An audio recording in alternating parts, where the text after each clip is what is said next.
Far away in West Africa, there lived a couple called Ame and Onahi. They lived happily and had everything going on for them. They had been married for 10 years but had no child of their own. Ame was a successful lorry driver who transported timber and other products from one town to the other. He made so much money from the business and soon had 2 other trucks that worked for him too. At first, Onahi did not feel disturbed, but later, when she started seeing mothers taking their children to church and school, she started feeling emotional. One day, Ame came back from a journey and met Onahi crying. He walked up to her and asked, "My love, what is the problem?" First, Onahi was silent. Then later, she explained tearfully that it's 10 years now and no child to call my own. Ame took in a deep breath first before consoling her. God's time is the best. He will bless us with a child of our own in his own time. Comforted a little, Onahi still couldn't get the thoughts off her mind. On one fateful day, Onahi sent a neighbor's child to buy her salt in the neighborhood as she was cooking already before she realized that there was no salt in the house. When the child came back, Onahi could hear her mother scolding her for running errands for her. "Am I the one that asked her not to have a child of her own? She shouldn't send my children on errands again without my consent," her neighbor said angrily. After all, if it was easy to have children, she should go and born her own. Onahi couldn't continue with her cooking as she cried like a baby. That day, she made up her mind that she was going to do whatever it takes to have a child of her own. She told her husband all that happened and told him it was high time they made a move. The next day, they went to visit the priest and explained their plight to him. After praying, he told them the same thing, that God's time was the best. Onahi left the priest's office disappointed and unsatisfied. Her friends discovered she was no longer happy and lively. Her close friend Ele asked her what the issue was, and she explained to her tearfully. Ele took in a deep breath and asked, "Onahi, do you really want a child?" Onahi's eyes shone bright out of excitement. "Please, I want a child and I'm willing to do anything to get one." Ele told her about a powerful sorcerer at the village river who could help, and she assured Onahi that she has helped so many women get babies of their own and that she is sure she can be of assistance. Onahi has never been that excited in recent times. She asked if they could go immediately, and Ele told her that it was not something she could do alone because she had to go with her husband. Onahi didn't sleep all through that night as she was thinking how to convince her husband, who will never want to be involved in anything diabolic. The next day, she told Ele her fears that her husband will never want to be involved.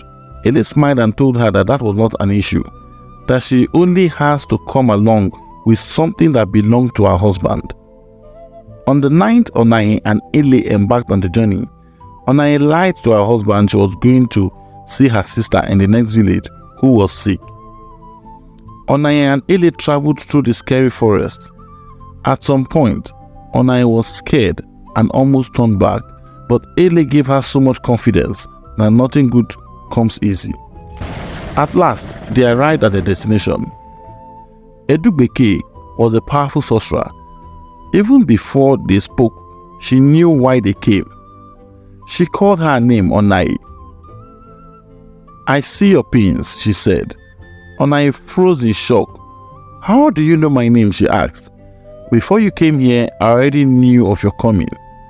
"You seek a child," she continued. Onahi tearfully answered in the affirmative. She said. "You have the options of waiting for God's time or making the child come as soon as possible. God's time comes with peace of mind, but the other option comes with..." Onahi did not allow her finish her statement. "I want the other option," she said. "I need the child now." "Are you sure?" Edubeke asked, and she said yes. Okay then. She gave her a sponge and a native soap and told her to go bath at midnight in a flowing river, and after taking her bath, she should throw away the sponge, that she must sleep with her husband within 7 days of doing so, and that the rest will be history. Onahi smiled with satisfaction. When she returned to her village, she did as she was told, and in 5 months, she became pregnant. She was so happy. Finally, her dreams had come true. She thanked her friend for the advice and consign. Her husband was very elated. He couldn't wait to become a father. On the 9th month, she gave birth to a beautiful baby girl. She was named Hawa. There were lots of celebrations, and the villagers congratulated Ame and Onahi. Hawa had a special future. She had a blue set of eyes, and it was the first of its kind in the whole village. While some villagers admired it, others were scared. On a naming ceremony, Ochanya, the village palm wine tapper, was telling someone that the child was not ordinary and that she was evil, that the blue eyes was not ordinary. 7 days after, he fell when he was tapping palm wine and broke his spinal cord and was confined to a wheelchair after.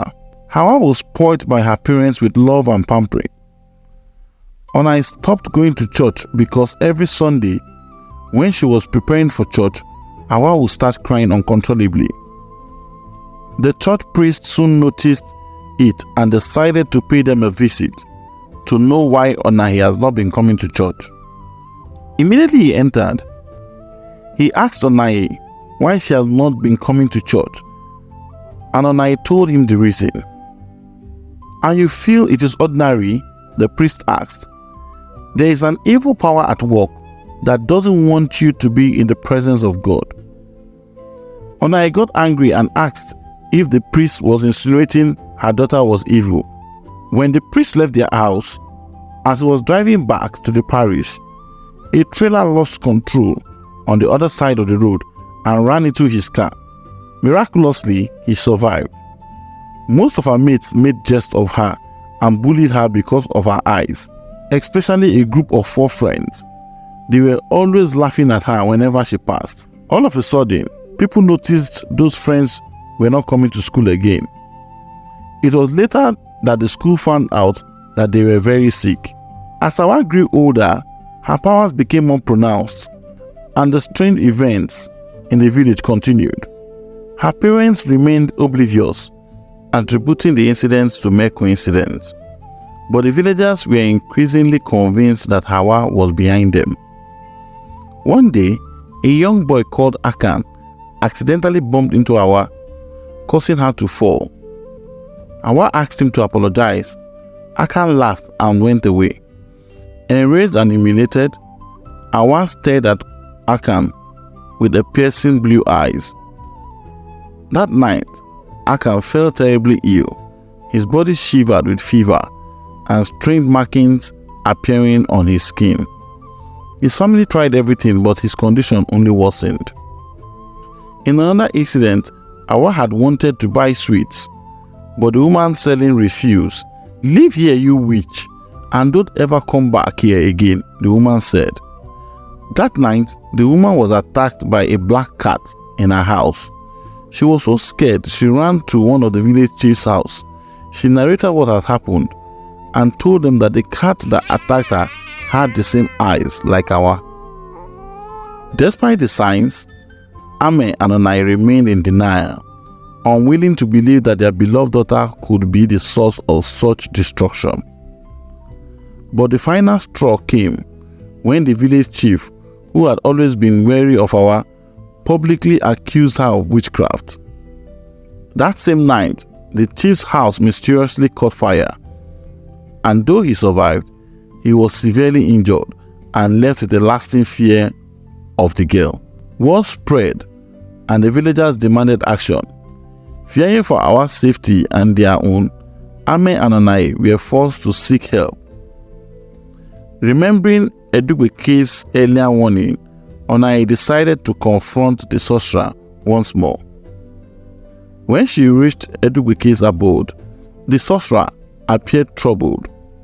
Having sensed the growing darkness around Awa, your daughter's powers are beyond her control, Edugbeke said gravely. She is bound to the evil kingdom from which her life was granted. To free her, she must appeal to the spirits and to sever the ties to them. Edugbeke instructed her to bring Awa to the river that night, along with items that symbolized her connections to the village, a piece of her clothing, a toy she cherished, and a lock of her hair. They were to burn these items by the riverbank while Edugbeke performed the ritual to plead with the spirits. When Onahi went home, she went down on her knees and explained everything to her husband Ame. Ame couldn't believe what he just heard. "So you are the cause of all these problems?" he exclaimed. "Onahi, why did you? Why? I told you God's time was the best. Now see what you have caused." Onahi begged him profusely and told him the request of the sorcerer and the urgency. Ame at that point had no option than to accept. At midnight, with heavy hearts, Ame and Onahi brought Awa to the river. Edugbeke began the ritual, chanting ancient incantations and offering prayers. The flame danced higher, casting air shadows on the water. Awa, sensing the significance of the moment, stood quietly, her blue eyes reflecting the firelight. As the ritual reached its climax, a chilling wind swept through the forest, and a thick voice echoed, "Why do you seek to sever our bond?" Edugbeke, undeterred, continued the incantations, explaining their plea for Awa's freedom. After a tense silence, the voice spoke again. "She will be freed, but she must be separated from this village, from all who know her.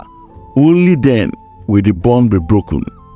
Tears streamed down Onahi's face as she realized the magnitude of what has been asked.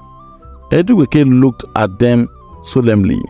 "You must leave this place and start a new life, far from here. It is the only way to ensure Hawa's powers do not harm anyone else, and that she may live a normal life." With a heavy heart, Ame and Onahi agreed. They gathered their belongings with a final farewell to the village they had always called home. They set off to a distant land, hoping to build a new life free from the shadows of their past. In their new home, Awa's powers gradually faded, and she grew up without the terrible incidents that had plagued her early years. Though the family carried the pain of their departure, they found solace in knowing that Awa was finally free from the dark influence that had once controlled her life. The memory of the village and the lessons learned remain with them, a reminder of the price of desperation and the power of redemption.